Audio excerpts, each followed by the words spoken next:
A lo largo de nuestro proceso de formación como futuros psicólogos hemos podido conocer el trasfondo de la gestación de la psicología como hoy la conocemos. Una ciencia que en su trasegar nos ha dejado múltiples referentes que han logrado conjeturarla. Buenas tardes para todos. Este grupo está conformado por Nayarin Paola, Stephanie Gisette, Agnia Aurora, Sunir Layalet, Jennifer Camila y quien les habla, Anderson Chaverra. Nosotros hablaremos de forma amplia y significativa de aspectos relevantes de la psicología. Anteriormente la psicología era considerada una disciplina filosófica que se centraba en el estudio del alma, pero no era considerada como una ciencia debido a que no contaba con los métodos requeridos o estipulados. En la búsqueda de ser aceptada como tal, pasó por múltiples modificaciones en sus teorías y prácticas, lo que conllevó a nuestro referente principal, conocido como Wundt, a buscar un interés para lograr esta meta, creando el primer laboratorio experimental en la Universidad de Leipzig, Alemania. A través de esta línea de tiempo, queremos darles a conocer de forma amplia y significativa el recorrido de lo que hoy llamamos psicología, basándonos en antes y en el después. Como primer autor tenemos a Tales de Mileto con su postulado Pienso y luego existo. Posteriormente tenemos a Empédocles, que consideraba que el corazón era la base de las sensaciones y de la vida. Sócrates fue considerado el padre de la filosofía. René Descartes con su teoría dualismo entre mente y cuerpo.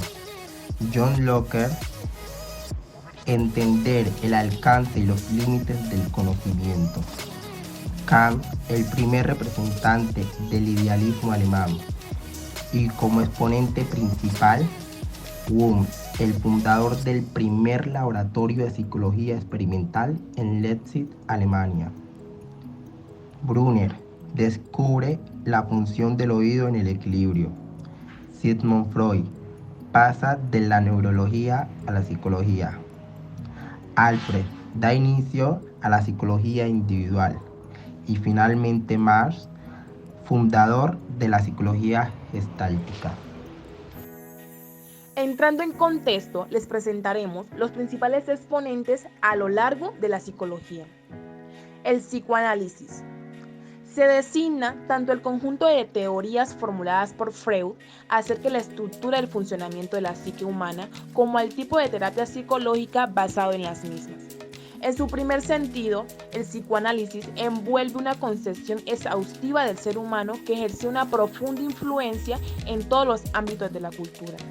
A pesar de que fue polémica y diversamente negada desde sus inicios, en la actualidad, habiendo sido repetidamente señalada la invariabilidad de algunos de sus dogmas y especulaciones, el psicoanálisis tiende a considerarse más una escuela psicológica que una ciencia.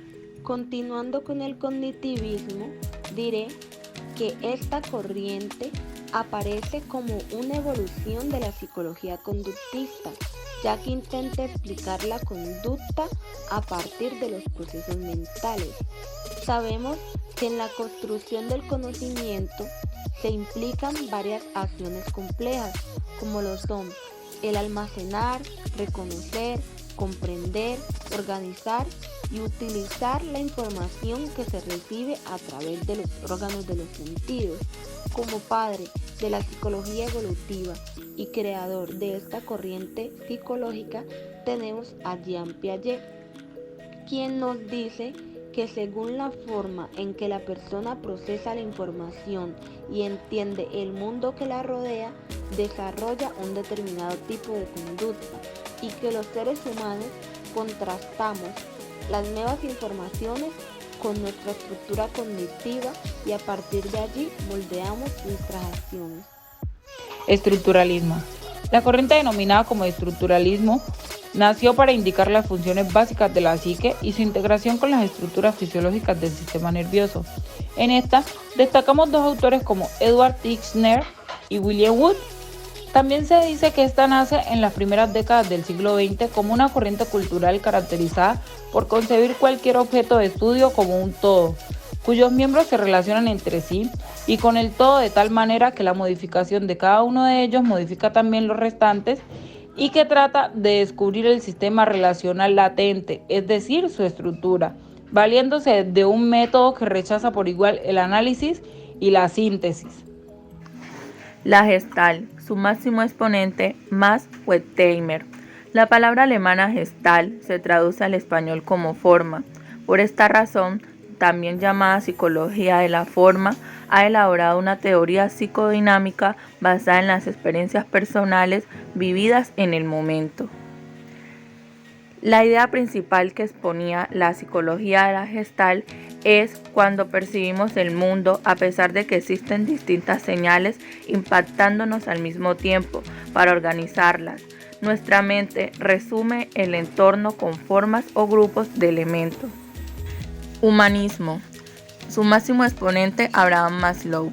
El humanismo se desarrolla como una respuesta a las escuelas psicológicas del psicoanálisis y el conductismo. De esta corriente destaca la importancia dada a la creatividad, a la valoración holística, a las experiencias corporal y emocional para entender lo que es la felicidad y el bienestar emocional.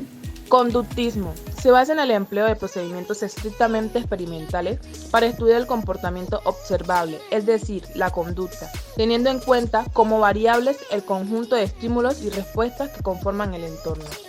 Según Skinner, propone que la base fundamental de todo proceso de enseñanza-aprendizaje se haya representado por el reflejo condicionado, es decir, por la relación asociada que existe entre la respuesta y el estímulo que la provoca. Pavlov se centra en el estudio de la conducta observable para controlarla y predecirla. Su objetivo es conseguir una conducta determinada. Pasando a la corriente del funcionalismo, propuesta por Charles Darwin y William James, esta corriente se basa en el estudio del funcionamiento del cerebro y los procesos mentales, es decir, en las funciones psicológicas que se llevan a cabo dentro de la mente. Se le da gran importancia al contexto en el cual se desarrolla el individuo, manifestando que los procesos mentales se generan según su desarrollo continuo y organizativo. Los precursores de esta corriente emplean el método de la introspección desde una perspectiva mentalista. Lo que perseguían era conocer cómo funciona el ser humano para utilizar esos conocimientos en la solución de problemas cotidianos y específicos.